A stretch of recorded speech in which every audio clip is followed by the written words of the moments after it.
All right, I think we're recording now. All right. Welcome back, everyone. Here we are on the podcast with Lucas and Connor, and we're here to talk about ATIH and other meditations. All right. All right. Yeah, we were just actually talking about a beautiful workshop which I did some months ago, and it's kind of building. It's like an advanced, you could say, advanced step to the ATH workshop we talked about, and we worked mainly with the tools you're learning in this workshop. So with the prana tube, the Leonardo sphere, the omega spheres, the extended light body. Um, and how to use them in emotional and physical healing, but also to bring in different or higher dimensional prana or a mixture of them. What was really interesting, do you mind if I just go ahead? Yeah, go for it, dude. Um, we worked a lot with the car, which is the etheric double, and I know the car from shamanic healing. It's I close my eyes and I am in my car. And I just step out of my body and I start to work on somebody else. I can fly with it somewhere else and do things. And Yeah. I did a lot of hypnosis session with people where I was just right next to them in the experience. And I'm like, "You're at the roof?" And he's like, "Yeah, I'm at the roof right now of this pyramid." And I'm like, he's like, "How can you see me?" I was like, "I don't know, but it's working." And I had Wow. fascinating experiences where we could see and meet each other in the same spaces. So,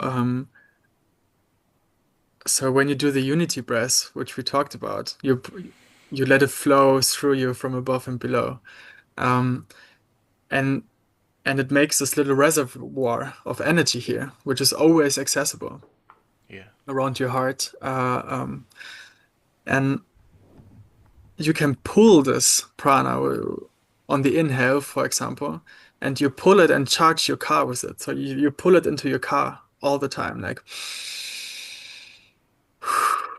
and then it goes out from there.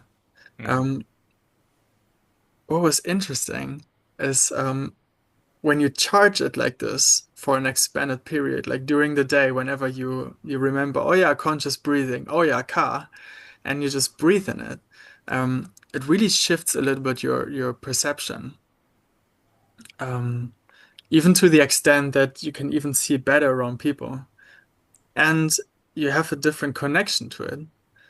So I was sitting with it after the first day, and then the next morning before the second part of the workshop, I am sitting in meditation and I'm going through my chakras, I clear them, and out of my solar plexus, there's this black widow coming out like this big spider, Oh my and gosh. she turns around and looks at me, and her skin was reflecting shadow. Very interesting.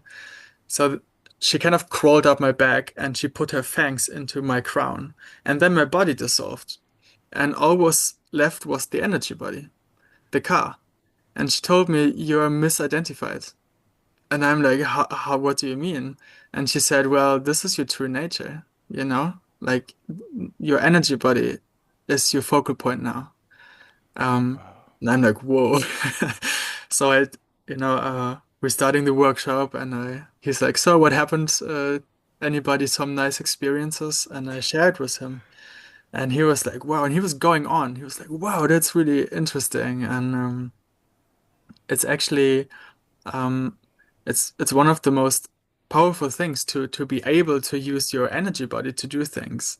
Like you Mm-hmm. can move your energy body hand right now, and you can do stuff in your body. You can do stuff with your chakras.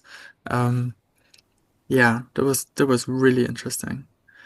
Um, the Very car. nice. Yeah. I had another one. I just want to share it because um, it came up to mind.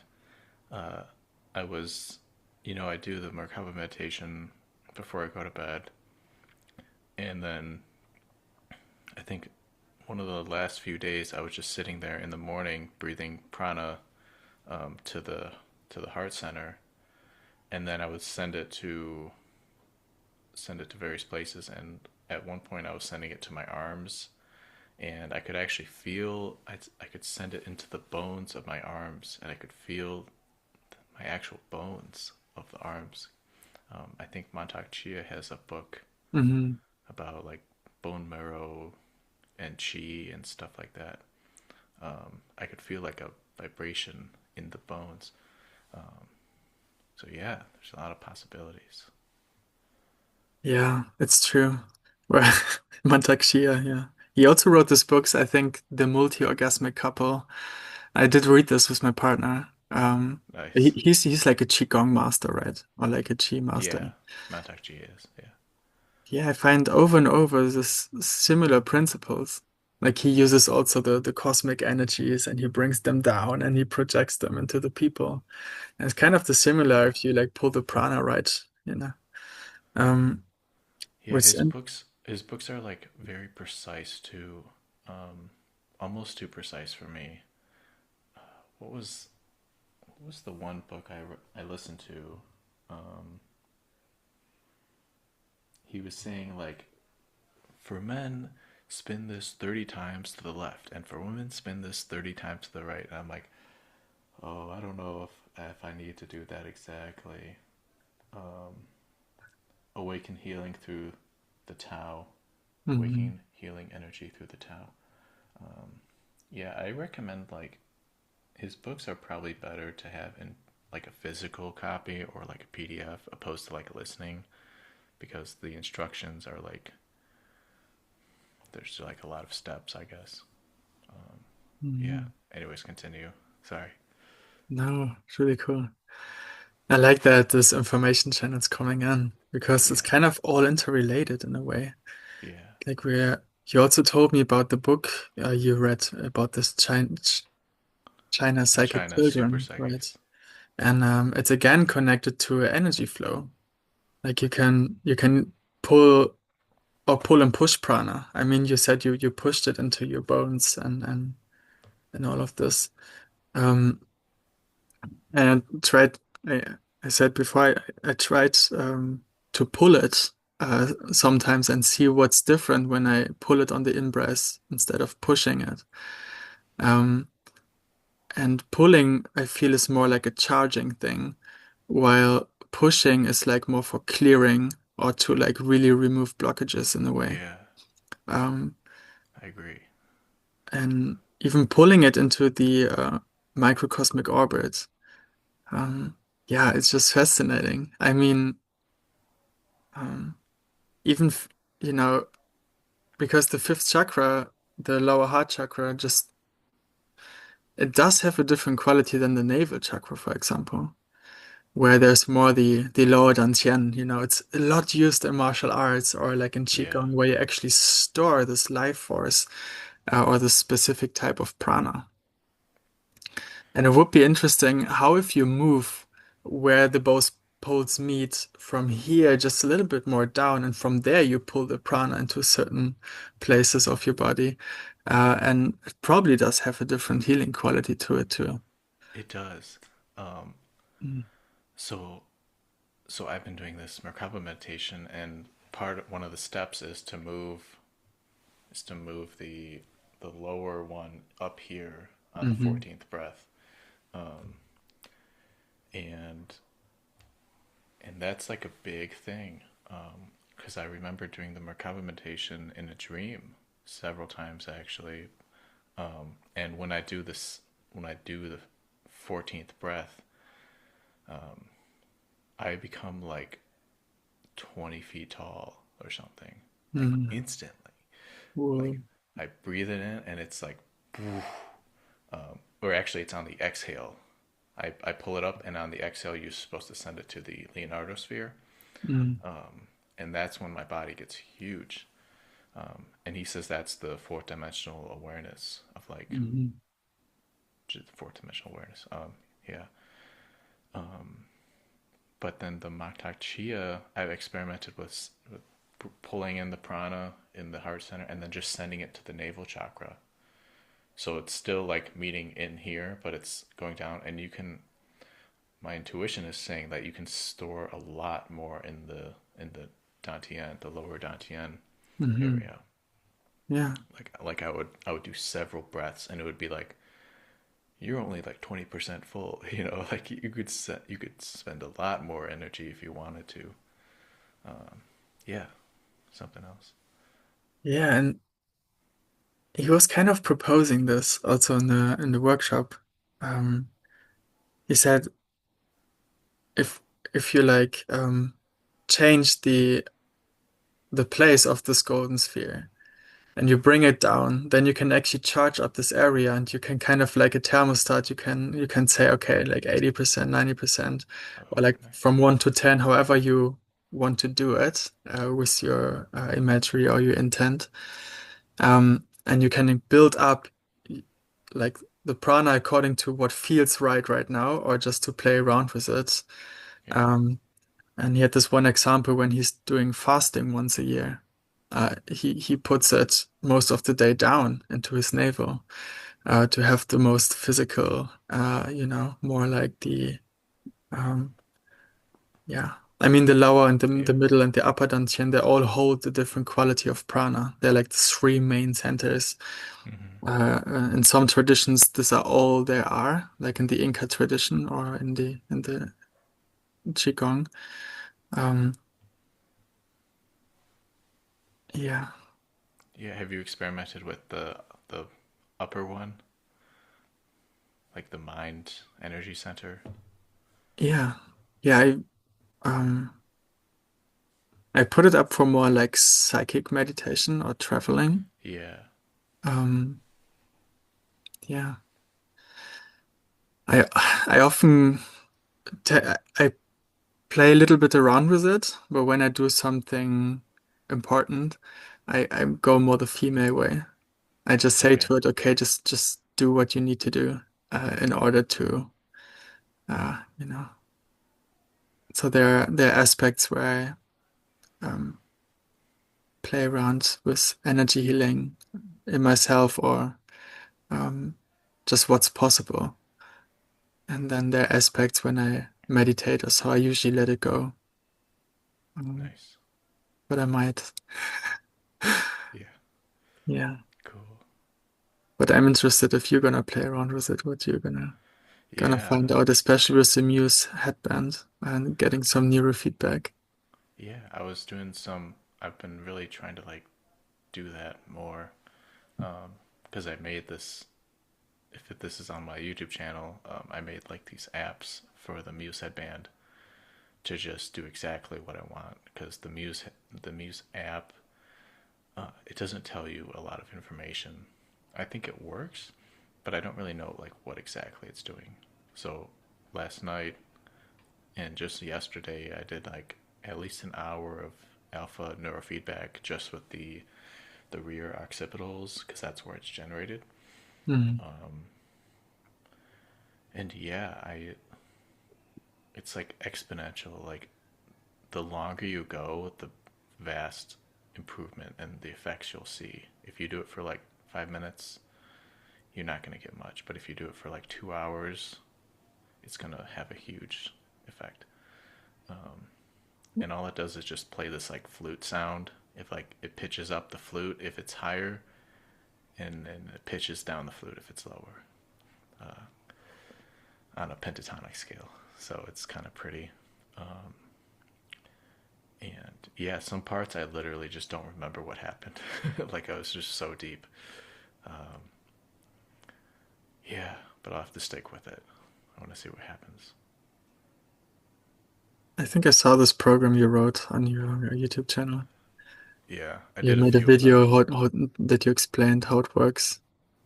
Yeah, Yeah, it's pretty cool. Mm. yeah, yeah. Neurofeedback is pretty dang powerful if it's used in the right hands. Yeah, I guess maybe I'm wrong, but the effect it has on a Western mind, it's incredible because does give you this feedback or this I'm doing the kind of right thing, Yeah, in the aspect of where I want to go according to brainwaves and certain states of being, what brings me there and how fast does it bring me there? It is powerful because it can it has a potential that you're not kind of wasting your time. You know what I Yeah, mean? Which is also yeah, kind of like programmed into our minds. Like you know, we have to have it efficient. yeah, But in the other hand, it's also giving you a better understanding of how actually does this, uh, or where's the um, how to say, where does energy body and physical body meet, and how is it actually connected? Where everybody knows when I put the tongue up the palate, it connects like the microcosmic orbit, and there's this hmm, energy flow. But there are also different points on the palette, which then, yeah, if you find it, it's generating alpha. And you're like, yeah, what?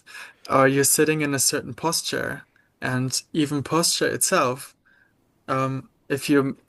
if I'm just straightening out my back now and I put my chin a little down or a little in, even this, it's already changing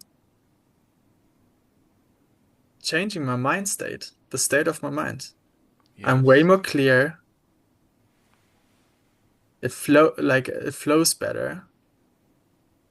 I'm more rested. It's incredible, just the posture.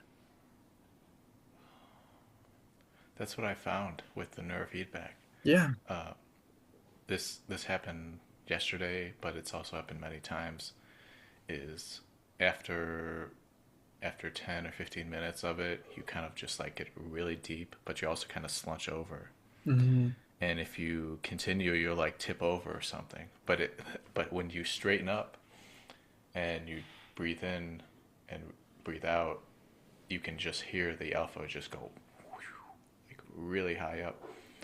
If You you hear just, it? yeah, the alpha brain or the neurofeedback, I should say, Yeah. like the flute sound, you know. Um, Oh, that's crazy. It's yeah, kind of definitely. like you're sitting in this thing from the Biocybernaut Institute where you like listen, you Yeah, get like a direct that's what I was going sound for. feedback from your brainwaves. That's incredible, man. Yeah, I mean, we have like a strong enough computer nowadays to Yeah. do data crunching. Um, yeah, I also want to. This is down the road, but I also want to experiment with delta waves too, because that's where the biocybernaut says we're like the super psychics kind of. It's like alpha and delta, and I think he talked about frontal delta, and I've tried that before, and it's really tricky. You like try to have frontal delta and rear alpha firing high at the same time, and it's when I tried it once, it was like one or the other. You know, Mm. I put like a flute on the alpha and then like a horn on the delta or something, and I would like try to center, and the alpha would go up, and then I'd try to like relax, go deep, and then the delta would go up, but the alpha would go down or something. Uh, yeah, we'll get there eventually. You know. And those children, they just even don't think about it. They Yeah. just do it without all of this. They're just Yeah. sitting there and they're like, what you talking about? I'm over your shoulder, you know? Yeah. Yeah. Yeah. The super psychic. The book China Super Psychics. They talked about this one girl. Um, oh, I forget her name, but she was just incredible. She would like remove like pills out of like a container, like a prescription pill jar, and she would just like have them fall out of the jar or something without even touching them. And I think she had some problems though. She would like burn stuff, like she would burn her clothes, or like there'd be burn stains on her bed, and sometimes it would be like the yin yang symbol. That book is pretty crazy, but yeah,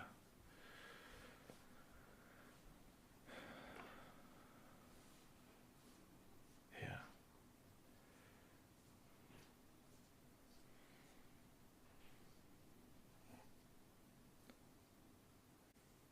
think the alpha as well. Um, it does help with like seeing inner light. The sun just came up. um, I think doing the in the rear is more important because it has a stability. It's more stable. Um, the alpha in the rear should be more dominant than the front, or else you get kind of like daydreamy and out of it. Um, and as the alpha in the rear goes goes up, then it starts to move forward. That's what Dr. James Hart said on the Biocybernaut, uh, one of his videos. Um, so yeah, you just need like sensors in the back with like the Muse headband, um, or there's one called the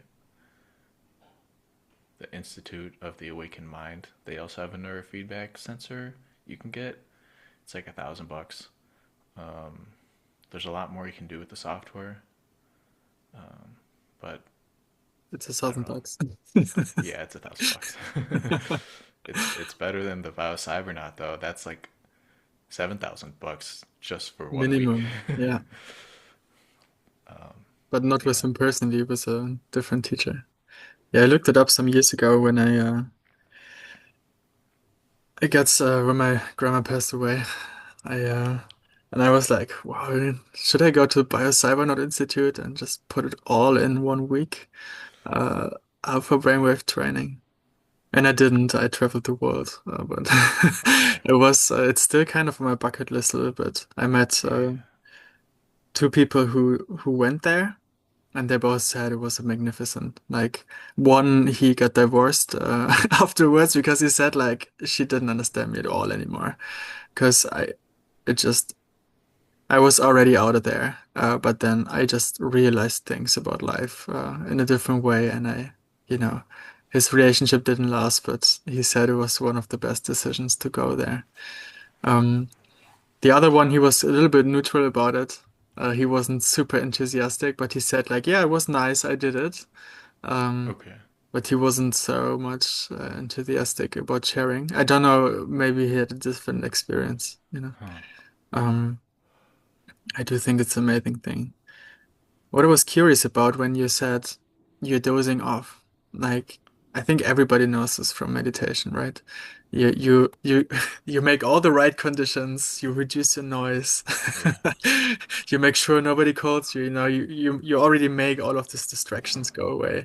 And and then you sit and at a certain point you kind of like sometimes you doze off, especially in the evening. You're like Yeah. and I know in Zen they like have this stick and they just every time somebody moves a little bit they get like hit with the stick Whack 'em. whack 'em Yeah. like present no um how do you cope with drowsiness or dizziness in long meditations because you said it takes a while until you have a very stable and high alpha.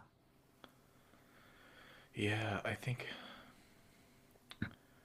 well, I don't know. It depends on if you're just doing neurofeedback or if you're doing like Merkaba breathing or something like that. Um, I built another tool. So the Muse headband has a gyro sensor on it.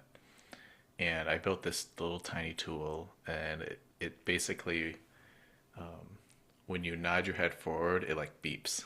It does this like beep, beep, beep, beep, beep. So it's called Beeper.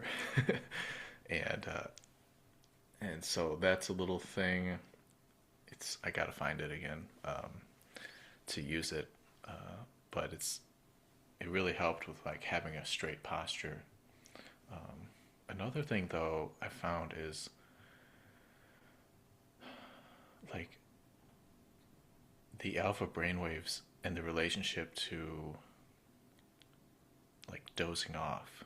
It's like really interesting because those are the highest brainwaves that I found is when you wake up from dozing off, basically, while you're in meditation.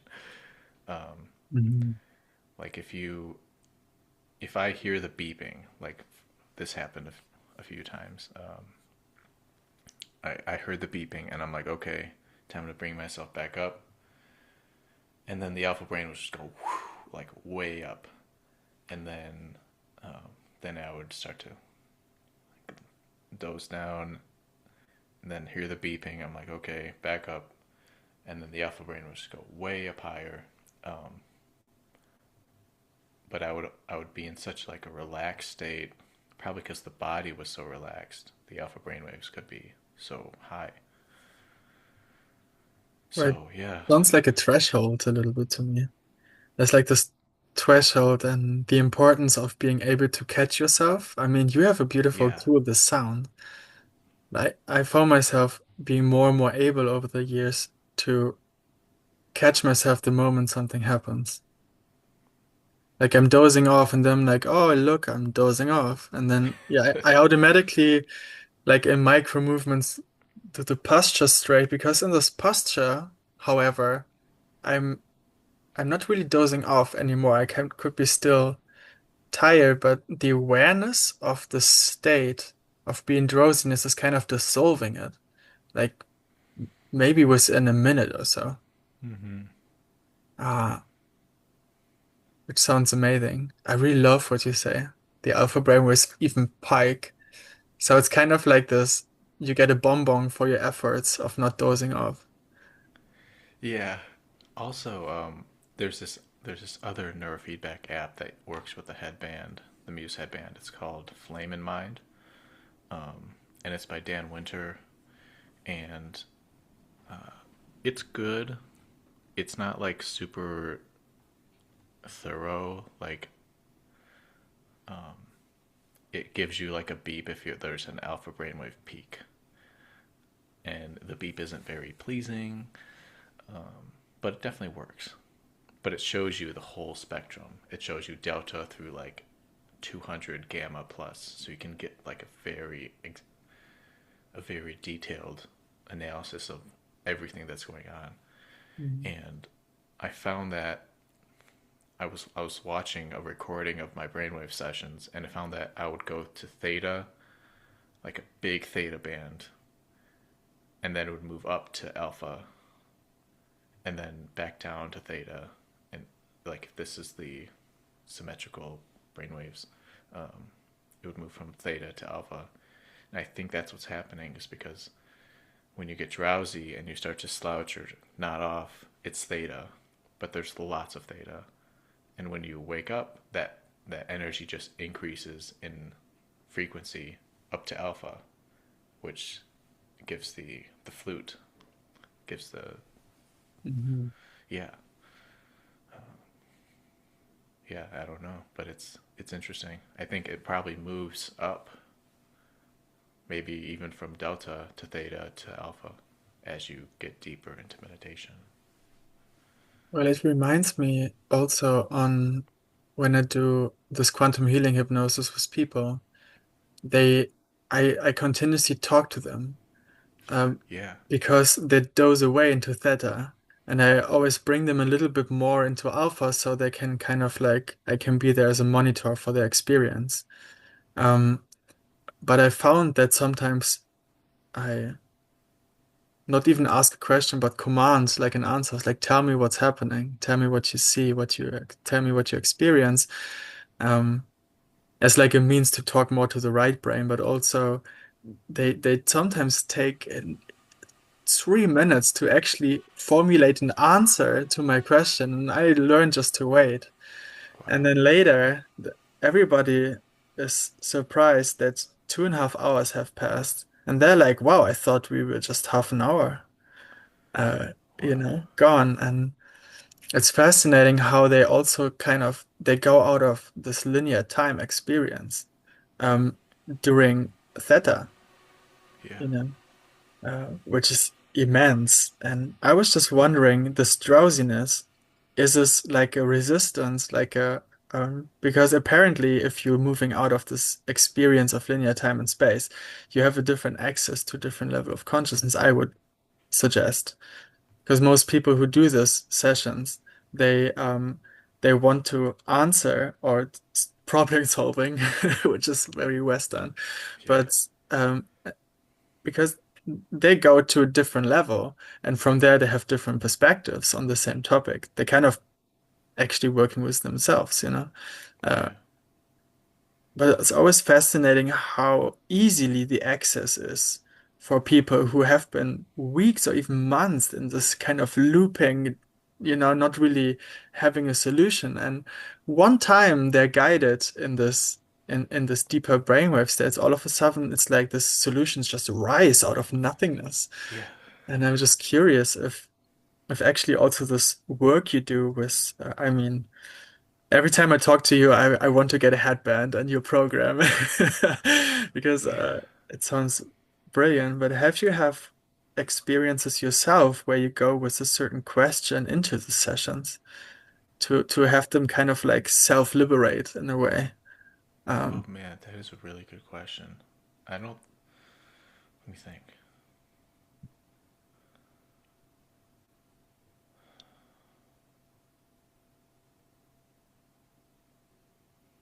I don't. I don't think I've actually gone in with an intention and like in a question. Um, I've I, with neurofeedback. mm, I've done it before with like the tiny space and charging like the Leonardo sphere to make sure I get like a very clear answer from my higher self. Um, the funny thing is that I'm in. I don't know if you knew, but like I'm into crypto trading, um, and